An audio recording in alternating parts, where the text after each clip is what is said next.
Hello friends, मैं राहुल कुमार श्रीवास्तव और आपका मेरे इस चैनल में हार्दिक स्वागत है।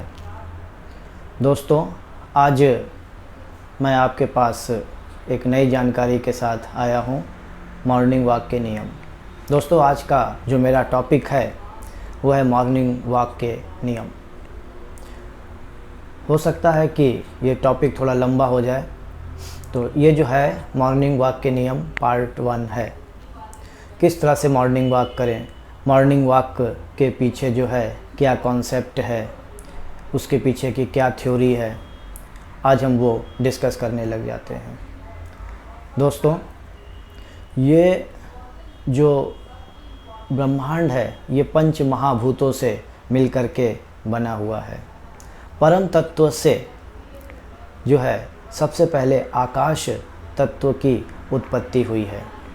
आकाश तत्व से वायु तत्व की उत्पत्ति हुई है और वायु तत्व से अग्नि तत्व की उत्पत्ति हुई है।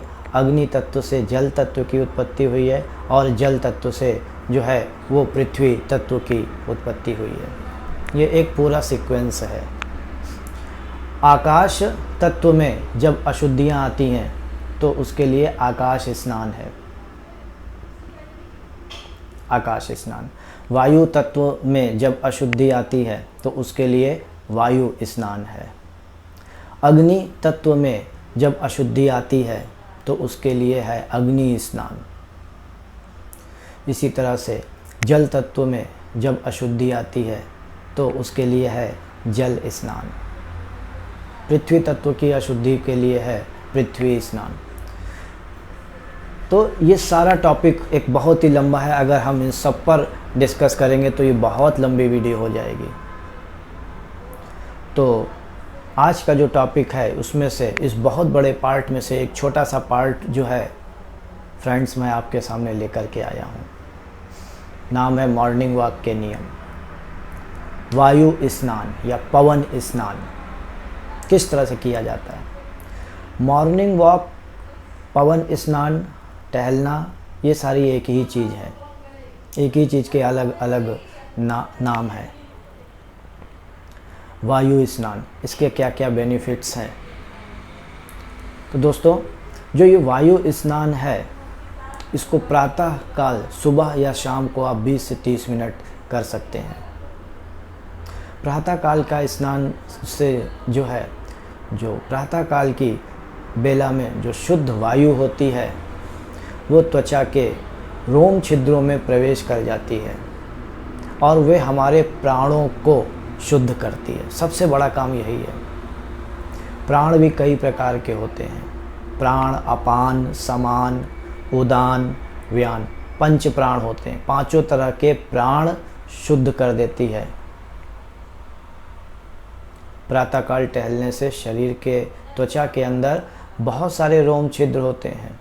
केवल जो है हमारे फेफड़ों के माध्यम से ही हम श्वास नहीं लेते। ये त्वचा के जो रोम छिद्र हैं ये भी श्वास लेते हैं। इनमें भी जो है श्वास लेने की क्षमता होती है।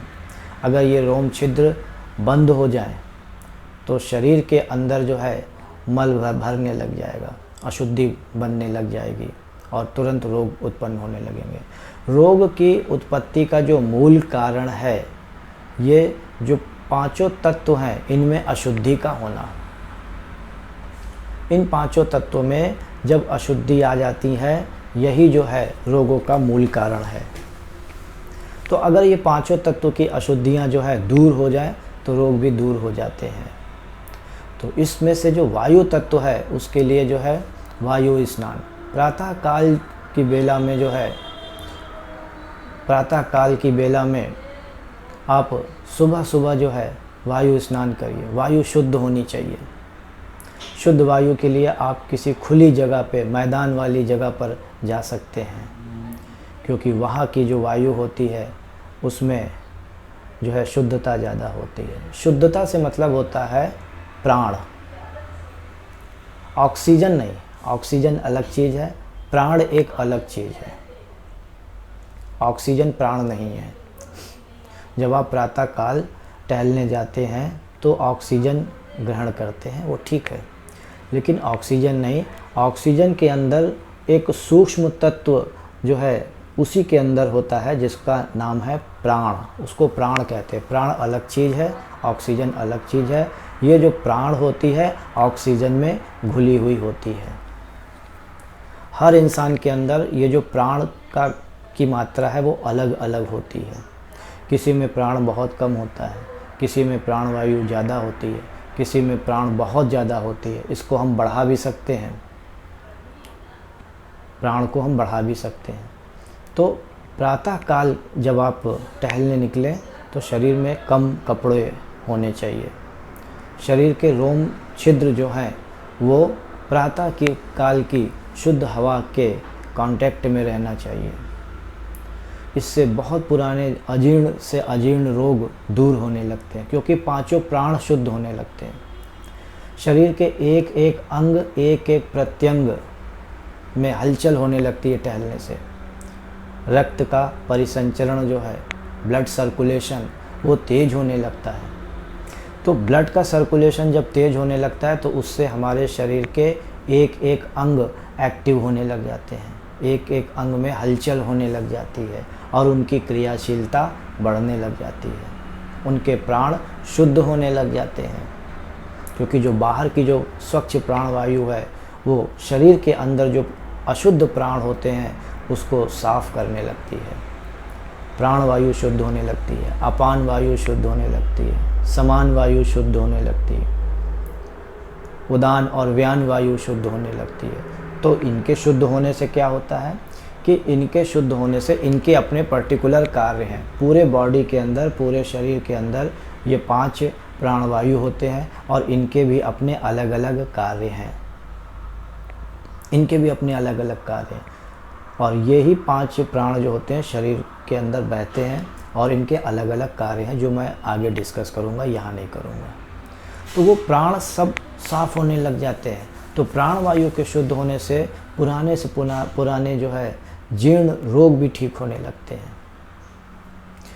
पुराने से पुराने कब्ज ठीक होने लगती है, डाइजेशन सुधरने लगता है, पाचन तंत्र में सुधार आता है, मधुमेह रोग ठीक होने लगते हैं। मधुमेह रोग का जो मेन कॉज है वो यही है कि वॉक नहीं करते हो। टहलना बहुत ज़रूरी है, टहलना बहुत बहुत ज़रूरी है, वॉक करना बहुत ज़रूरी है। इससे मधुमेह में काफ़ी राहत मिलती है, हृदयाघात की संभावना कम होती है। आप जो कुछ भी खाएंगे पिएंगे वो अच्छे से एब्जॉर्ब होगा, क्योंकि ब्लड का सर्कुलेशन बढ़ जाता है। ब्लड का सर्कुलेशन अगर नहीं वीक रहता है तो आप खा रहे हैं, अच्छा चीज़ खा रहे हैं, मगर वो एब्जॉर्ब नहीं होगा बॉडी में, आपके अंदर हमेशा न्यूट्रिशन की कमी बनी ही रहेगी। तो आप जो खा पी रहे हैं उसको एब्जॉर्ब करने के लिए भी जो है ब्लड का सर्कुलेशन अच्छा होना चाहिए। ब्लड का सर्कुलेशन कम हुआ तो शरीर के अंग का जितने भी अंग हैं उनका फंक्शन कम हो जाता है। ब्लड का सर्कुलेशन तेज हुआ तो शरीर के जितने भी अंग हैं उनके कार्य करने की क्षमता बढ़ जाती है। दवा से ठीक नहीं होता, कोई भी डिजीज़ दवा से नहीं ठीक होती। लाइफ स्टाइल अगर आप चेंज करेंगे तभी ठीक होगी, लाइफ स्टाइल चेंज नहीं करेंगे तो नहीं ठीक होगी। दवा से नहीं कुछ नहीं होता। टहलना मस्ट है, सुबह भी शाम भी। फिज़िकल एक्सरसाइज बहुत ज़रूरी है, तो टहलना अपनी दिनचर्या में ज़रूर शामिल कर लीजिए।